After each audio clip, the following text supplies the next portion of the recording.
Hey, good morning, everybody. Good morning. It is Friday. I almost said Wednesday, but it is indeed Friday morning.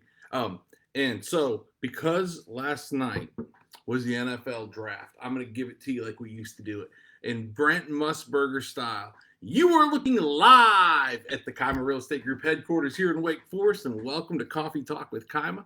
I've got my coffee. I hope you've got yours. So, man, did that not just sound like a real cheesy entry? Does that sound like a 1980s maybe afternoon talk show, maybe 1990s afternoon talk show?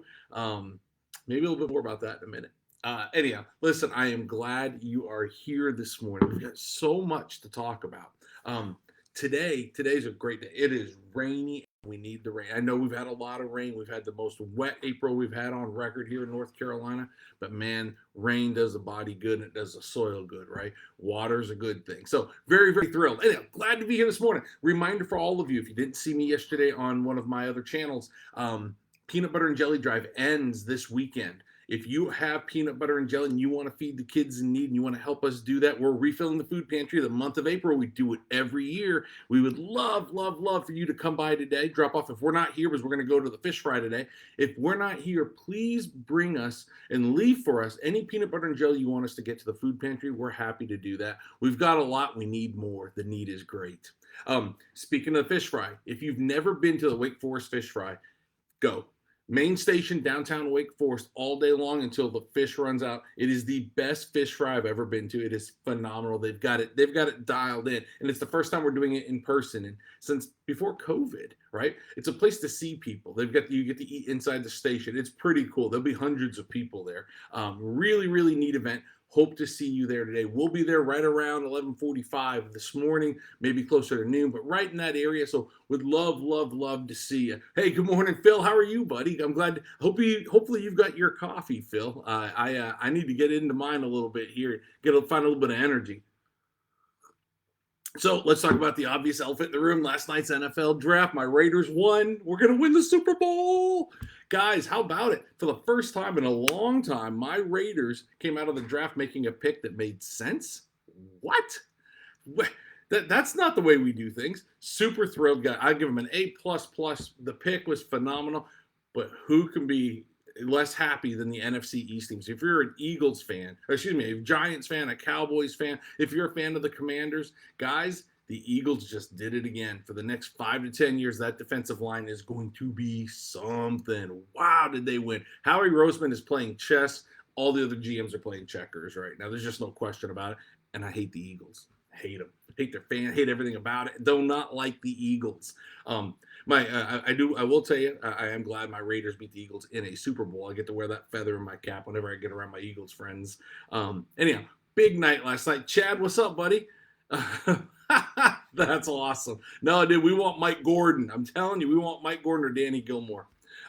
Anyhow, what about Will Levis? Will Levis didn't get drafted last night, and some draft boards had him going like really, really high. Man, broke my heart to watch him in that green room last night and seeing his family pour on top of him. But man, you buy that suit, you get so excited, you got all your friends and family cheering for you all around the country, your coaches, all this other stuff, and then it doesn't happen. What suit do you wear today?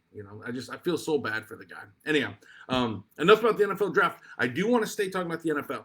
Who of you? So I put this on my Facebook page yesterday. Which one of you is using YouTube TV for your Prime TV source? Got a lot of responses yesterday. I got a few people. I'm going to pop by their house real quick. I just want to see it in use, right? Listen, I'm old school, right? I like getting my clicker and clicking. I like know where the channels are, that kind of thing. I like it to come in, no problems. I don't want any issues, right?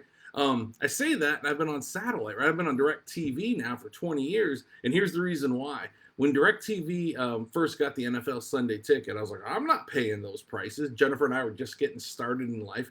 And so every Sunday, she and I would go to some local sports bar and we'd go watch the Raiders. Well, by the time we got done eating, having a couple of beers, and then having to get dressed, leave the house, all that kind of stuff, man, I just realized that it was cheaper to stay home, buy the ticket, and do that. So for the last 20-something years, we've watched every Raider game on the ticket on DirecTV.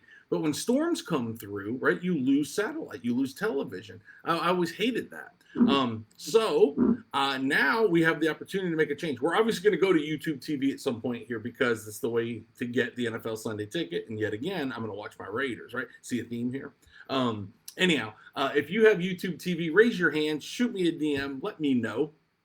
Let me know the pros, the cons. If there are, I didn't hear any cons yesterday. If there are any cons, let me know what those might be. Would love, love, love to know. Have you been to Idaho? I've never been to Idaho, but I got invited yesterday to go to a really cool mastermind. I got a private invite to come to a mastermind. It's some city I can't even pronounce on a beautiful lake that I can't even pronounce. But it looks outstandingly gorgeous. I've never been to Idaho. What do you do in Idaho besides peel potato? Like, I've never given a single iota of thought to go into Idaho. And as I understand it, you're supposed to fly into Spokane and then drive over. Tell me about that. If you've been to Idaho, you've spent any time there, you know anybody that has, share with me because that would be interesting. So I'm giving some consideration to maybe going to Idaho. I never thought I would say those words. I thought I would hit Idaho sometime on a drive through to another state. Honestly, I thought I'd drive through a piece of Idaho. But now I'm getting kind of excited after seeing some pictures. Man, it looks beautiful. Not as beautiful as Chapel Hill where the Tar Heels are, but it does look beautiful nonetheless. Anyhow, are you using, and at what level? So this becomes a more, I use it quite frankly, quite often, but are you using ChaptGPT in your day-to-day life in any way, whether it be work or home or for fun? And if so, what are you doing with ChaptGPT, right? Brian Pate did a really cool little class on ChaptGPT at a recent event we had for real estate brokers in the Triangle, which was really, really cool. And we've been employing ChaptGPT for a variety of things. But tell me, are you using it? Are you using the AI technology that's out there to make your life easier, more difficult? Like tell me about ChaptGPT. Tell me what your thoughts are on ChaptGPT and just the whole onslaught of tech right now and how it's changing things. Listen, if I were a high school student, I'd be hitting send on a ChaptGPT paper, make it 680 words, go in there, rewrite it a little bit, and then I would be turning that baby in. At least I would turn it in on time, which was very much not like the way I did things when I was in high school. So anyhow, ChaptGPT, tell me what you think. So Phil, you're not using it yet. Okay. Yeah, I think it's worth exploring. I think there's some uses for it, and you can do anything. I wrote a poem to my wife the other night on it. Don't tell her. Don't tell her. So earlier I mentioned that the opening this morning kind of felt like a 90s talk show, an 80s talk show maybe. And I don't know, I didn't do that intentionally, by the way. It just kind of happens sometimes. I don't know that wasn't done by some act of God, because today I raised my cup to Jerry Springer and all the entertainment Jerry Springer brought us, right? So Jerry Springer passed away yesterday. And, he just seems like a big caricature more than he does a human, although I'd say that with all due respect to those people that know and love him. But Jerry Springer passed away yesterday. And, man, I'll tell you what, he changed the way afternoon television was done for a while. It was college TV is what it was, right? Tell me if I'm wrong. If you're a kid in the 90s going to college, tell me if Jerry Springer wasn't college much watch TV in the afternoons, right? Anyhow, so shout out to Jerry Springer and all the entertainment he brought us. And I'm sure the city, he used to be a mayor of Cincinnati, for those of you that don't know that. All right. I'd mentioned bus drivers. Check this story out. This is awesome. So in Michigan, there's a 7-year-old kid on a bus. The bus driver became unconscious, right? And kind of like me when I shoot basketballs back in my Omaha gymnasium. Coach Chad, that was for you, brother. But he became unconscious, and the 7-year-old kid had the wherewithal to move the bus driver, get in the seat, slow the bus down, bring it to complete stop, and save all the kids on the bus. How about that? At 7, listen, I don't remember being 7, but I remember enough that I don't know that I would have had the wherewithal to do anything besides yell or try to jump out the window, maybe. But I certainly don't think I would have had the wherewithal and the calmness to do something like that. That's craziness. So anyhow, big shout out to that kid. New segment we're going to bring here to what we're doing. So most weeks, Coffee Talk, I usually have it planned out the day before, 2 days before. I have notes all week long. Some of you send me things you think I should mention, those kinds of things, right? Last night, I had a long work day yesterday. I got home last night, watched the draft. I actually took the night off. And this morning, I wrote Coffee Talk. So a little bit of a scramble this morning. I was pulling things together. And it came easy to me today.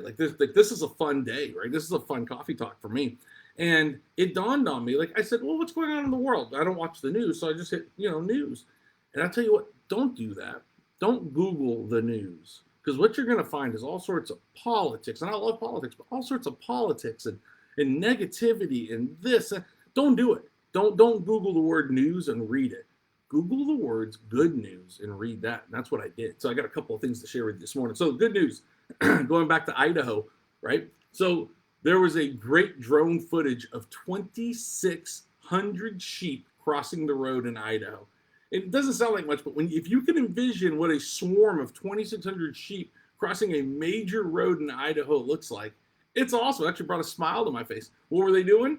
They're doing what we all do on Friday nights, trying to figure out where to go eat next, right? So they were being herded to another field, right? I think there might have been some arguing among the sheep. No, I don't want pizza tonight. I'd rather have Mexican, or I'd rather go to Chinese food, or whatever it is, right? But really, really cool. If you can find that photo, it's worth taking a look at. Really like that. And then a really heartwarming story. Excuse me. Damn, that's good. Excuse me again. It is coffee talk after all, right? So great heartwarming story. There's an ex-racehorse, right, named Maxie, M-A-X-Y. And this is another great story to look up. And to one of my favorite states, the state of Maine, there's a girl that lives in the state of Maine that makes this story wonderful. When she was a teenager, there was a young girl named Megan Martin who helped raise this young racehorse, right, and trained her. And Megan went on to be a trainer. Now she works for a horse trainer in Maine. And she raised this horse in Pennsylvania. Horse went on to become a racehorse, didn't do real well, but it was her baby. She loved that horse. And horse retired, and as often they do in that part of the country, and you may or may not know this, but those horses oftentimes then move over to the Amish, and the Amish use them to pull buggies and do work and things like that, where they get to live a fulfilling life that way. That being said, this horse got into an accident, and it was on its way to what they call the death pen, meaning they were going to go ahead and take its life. Megan Martin happened to be scrolling Facebook, right where we are right now. She was scrolling Facebook, and she saw a brand or some sort of a sign or something on the side of the horse. I don't know if we call it a brand or a mark or what you call it. I know nothing about horses, to be honest with you. But she saw this brand, and she immediately knew what horse it was. And her heart dropped, and she contacted the owner of the company she works with now. And together they decided to split the cost. And within 48 hours, they were in Pennsylvania saving this horse's life. That horse now lives in Maine, and that horse is doing things for people with PTSD in terms of therapy. So with you, together with me, if you don't mind, let's raise our coffee cup today to Megan Martin in Maine for what a great, great story. I love that story. So to Megan, this is for you. I thought that was outstanding. I loved it. So there's your good news for the week. Let's get into a little bit of real estate talk. This is going to be shocking to you. I think some of you may or may not understand, but here's the thing. Perspective matters, right? And so we talk about interest. This isn't about interest rates, but let's talk about interest rates. So let's call it 6.5% today, right? If we're at 6.5% today and we came from 9, how good would 6.5 feel? If we're at 6.5% today and we came from 4, which is what we did, how does that feel? But it is what it is, right? Everybody's favorite saying. We are at 6.5. It is the market today, right? And so despite where the market once was, you can't go back to that market. Today, the market's at 6.5. So let's talk about actives and pendings, right? Because this, I think, is going to tell a story. Today, in not Wake County, but all of the Triangle, we have 4,720 homes for sale. 19 counties, 4,720 homes. Think about that for a second. That's not a lot of homes. Here's how I know it's not a lot of homes. But first of all, that's 1.3 months worth of inventory based on the fact that we have 6,400 under contract right now. 6,400 under contract, 4,700 homes available. Now think about this for a second. Last year on this day, we had 2,400 homes available. All right, perspective, 2,400 homes. So we came from 2,400 homes to 4,700 homes. So to a lot of people, starting to feel like, man, this is going to be a buyer's market. It's going to be a buyer's market, right? A lot more homes, sellers are struggling, so on and so forth. Slow your roll for just a second. In 2019, you would agree with me, that was the last normal year in real estate we had without COVID, et cetera, et cetera. In 2019, on this day, we had 7,700 homes for sale. We have 4,700 homes available now. And last year we had 2,400 homes, 2,500 almost, right? So where did we come from? what are you going to use as your marker to determine how you feel about the market? In other words, if you were comparing this to our last normal market, we're tight on inventory. We went from 7,700 homes to 4,700 homes. That is a tightening market and getting tighter every day. Okay. If you use last year, which was a weird year, right?